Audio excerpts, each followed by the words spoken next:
Ai atu I te ie I mene Hiro ao te whenua E amo nei au I te ie pehe Pehe ora ora No to tātou luna Ma o hie Mai te hiti o te mahana Mana o na o hawa I tō nei whenua Whenua te ahia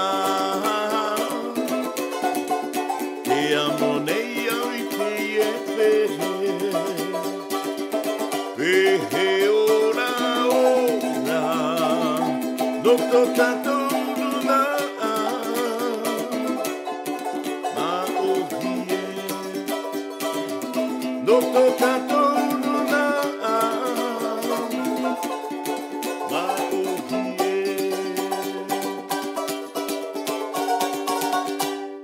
Voilà, nous sommes en plein hiver et sur OM5, eh bien, on a le soleil de la Polynésie. On a deux invités aujourd'hui, donc vous venez de voir Théo Sulpice.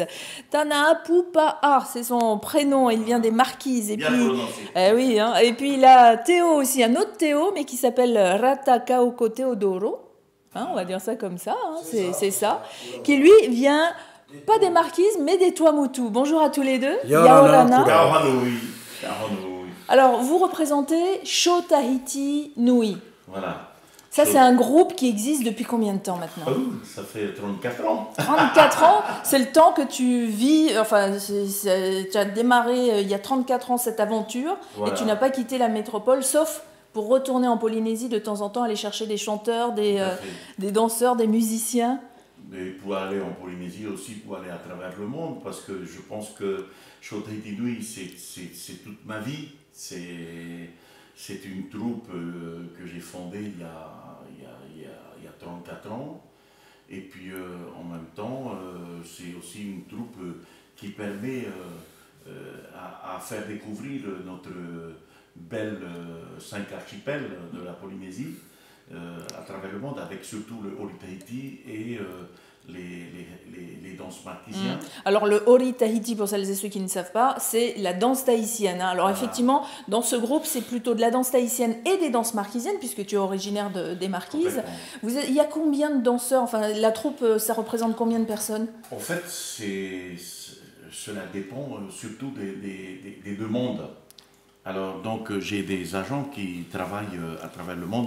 D'ailleurs, je leur souhaite une bonne année 2015 à tous, hein, les organisateurs, les festivaliers, etc.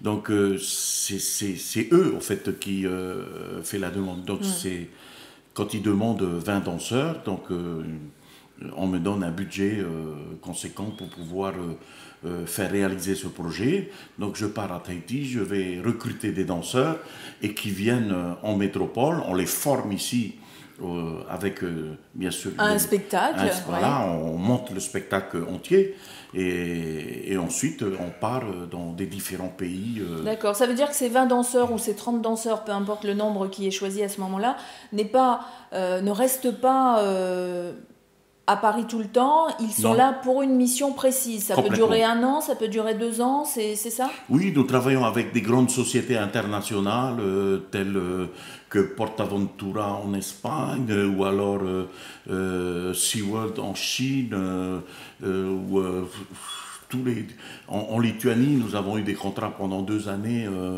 à travailler avec un waterpark. Donc on a des contrats souvent avec des différents pays.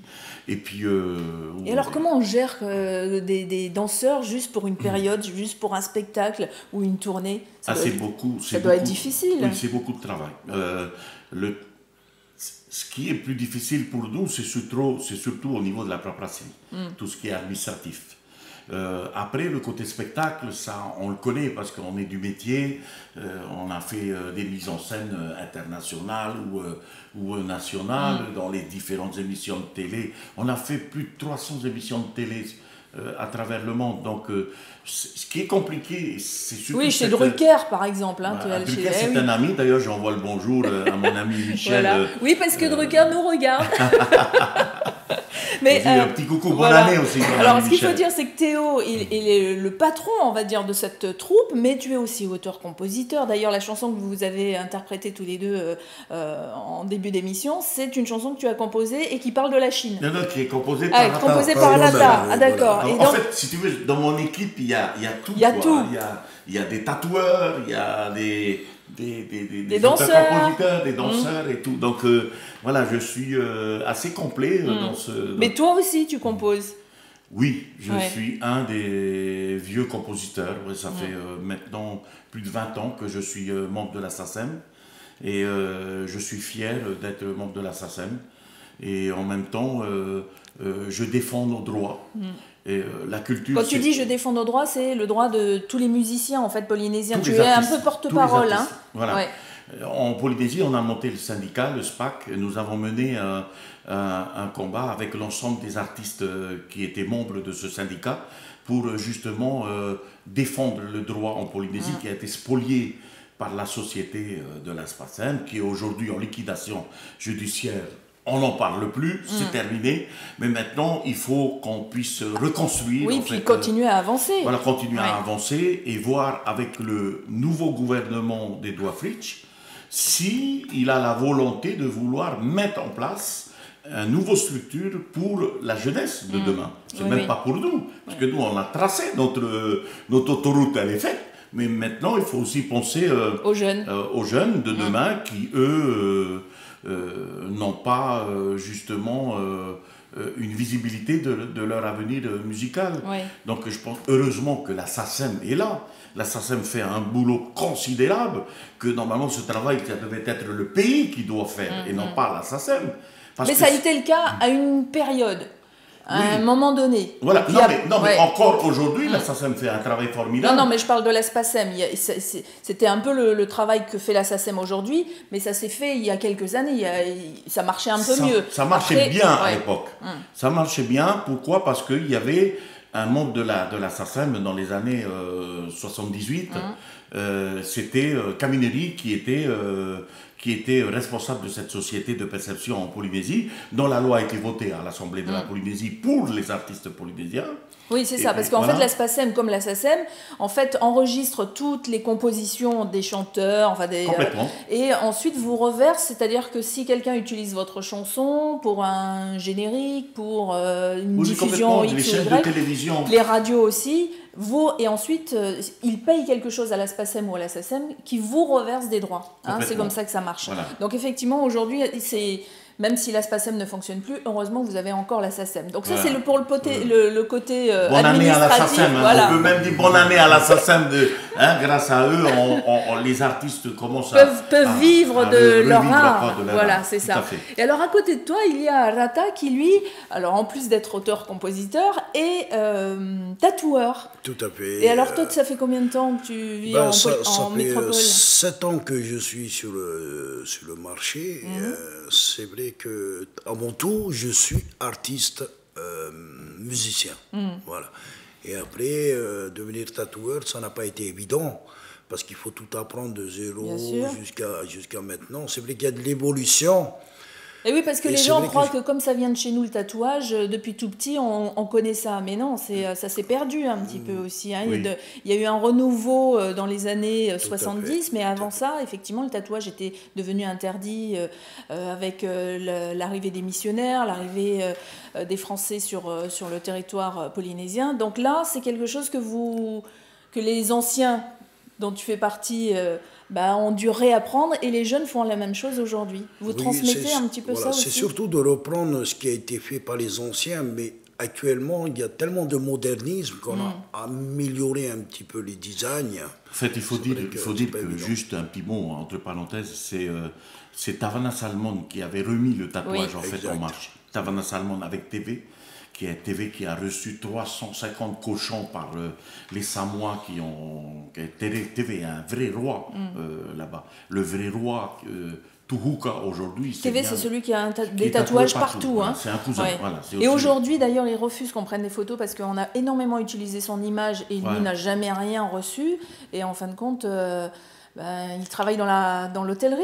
Hein non, il est dans l'hôtellerie et puis en même temps, il plante des maniocs et des bananes et ils vont au marché. Donc c'est vrai que c'est un personnage. Quand vous le voyez, il est tatoué des pieds à la tête, mais partout. Je crois qu'il y a pas une parcelle de son corps qui n'est pas tatouée. Et c'est vrai que c'est ce genre de personnage. Au début, ça choquait parce qu'on n'avait pas l'habitude. Complètement. Et puis c'est redevenu un petit peu quelque chose de plus culturel parce que c'est pas une mode le tatouage en Polynésie. Hein. Ouais. C'est ce que tu expliques toi quand tu tatoues. Ce qu'il y a, c'est que c'est vrai que lui, il a été tatoué à l'ancienne. Oui, avec les os à taper comme ça. Ça douille, comme on dit. Ça pique, comme on dit. Ça fait mal, Mais le tatouage, il faudra revenir pour parler de ça plus en détail, mais le tatouage, c'était pas comme aujourd'hui juste pour se faire beau, c'était un passage, un rite, un passage à l'adulte aussi. Tout à fait. Hein? C'est surtout, c'est pour une raison sociale, c'était par rapport... seul le sorcier avait le droit, qu'on appelle le maître de l'art, avait le droit d'imposer tel tatouage pour telle personne. Vous voyez, il y avait des tatouages royaux. C'est une appartenance. Voilà, l'appartenance, sociale. Voilà. Donc on voyait sur le tatouage à qui on avait affaire. Tout à fait. Bon. On peut savoir un clan d'ethnie. Voilà. Mais il faut savoir que le tatouage, c'est marquisien. Hein. Il faut... Ah bah oui, il faut revendiquer la face. ça. Hein. Voilà. Le tatouage, c'est marquisien. Et le tatouage tahitien, il n'y a pas beaucoup de tatoueurs aujourd'hui qui pratiquent le tatouage tahitien. Voilà. Ou les tatouages samois, c'est très utilisé par les Maoris. Mais le tatouage, aujourd'hui, c'est marquisien. Voilà. Il n'y a pas de tatouage... Et moi, je revendique parce qu'il faut ramener à César ce qui appartient à César. Voilà, donc c'est des tatouages marquisiens qui est rendu populaire aujourd'hui à travers le monde. Voilà. 60% à peu près d'opinions favorables au tatouage marquisien. D'ailleurs, il y a eu une exposition au musée du Quai Branly sur le tatouage. Malheureusement, il y avait une toute petite partie concernant la Polynésie. C'était un petit peu plus sur tout ce qui était européen, tatouage européen, tatouage du monde. Mais bon, voilà, c'est l'occasion aussi de découvrir. Donc, posez des questions comme vous allez voir un tatoueur, par exemple, comme Rata, sur la culture. Parce que tous les deux, la culture, vous connaissez, et c'est quelque chose qui est très, très important dans vos vies. Hein. C'est au cœur de vos vies. Moi, je ne sais pas pour Rata, mais en tout cas pour moi, c'est toute ma vie. Mais c'est ma vie, ça. Et je suis fier de pouvoir continuer à le contribuer. Et en même temps, à faire partager. Parce que tu sais, il y a eu des centaines et des centaines de jeunes qui sont venus chez moi pour la danse. Et la plupart des jeunes qui tatouent aujourd'hui en Europe, ce sont des jeunes qui viennent de chez Show Tahiti Nui. C'est pas des jeunes qui... Voilà. Oui, qui sont venus pour un spectacle et un show, et puis finalement, ils ont décidé de rester et ils ont monté... de faire des tatouages. La majorité, je précise, en Europe, sont tous issus des danseurs de Show Tahiti Nui, parce que après le spectacle, qu'est-ce qu'ils font, ces jeunes? Ou ils rentrent chez eux. Ils dessinent. Pour être un bon tatoueur, il faut être un bon dessinateur. Donc, ces jeunes... Comme ils n'ont rien d'autre à faire après les répétitions et les danses et les galas, il y a des jours, ils passent leur temps à dessiner, et bien ils deviennent forcément des bons tatoueurs. Et il faut dire que seuls les tatoueurs polynésiens arrivent à faire le contour. Il y a des tatoueurs métropolitains qui font des tatouages polynésiens, mais eux, ils calquent, tu vois, c'est tac, puis après on dessine par-dessus. Mais ils n'arrivent pas, ils ont du mal à faire comme les vrais Polynésiens. Donc ils peuvent venir chez... Alors moi j'en ai un tatouage aussi, il est tout petit par rapport à celui de Rata. D'ailleurs toi t'en as, mais ils sont cachés là. On reparlera du tatouage si vous voulez bien. Je t'invite Théo à contacter les tatoueurs qui sont en métropole et on qui viennent sur notre plateau. On peut même voir dans les images des tatouages. Ils peuvent venir au salon de Make Tattoo à Villeparisis. 157 avenue Charles de Gaulle. Voilà, et on vous redonnera ces adresses. Hein. Mais sinon, voilà. Et si vous voulez plus d'infos sur Show Tahiti Nui, eh bien, il y a un site web et une page Facebook. Donc, c'est showtahitiNui.com ou Show Tahiti Nui pour la page Facebook.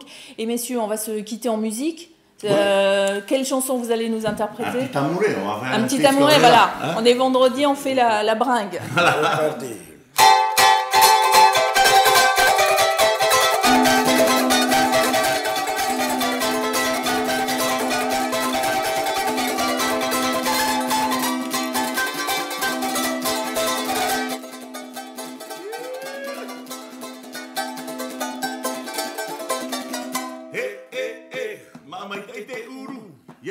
nuia ama, pahite pa, tahiri hiri e, yau au ai, hiri ti te hune e ai te io, hiri ti te hune e ai te io, mamai te te uru, ia tu nuia ama, pahite pa, tahiri hiri e, yau au ai, hiri ti te hune e ai te io, hiri ti te hune e ai te io, mamai te te uru, ia tu nuia ama, pahite pa, tahiri hiri e, yau au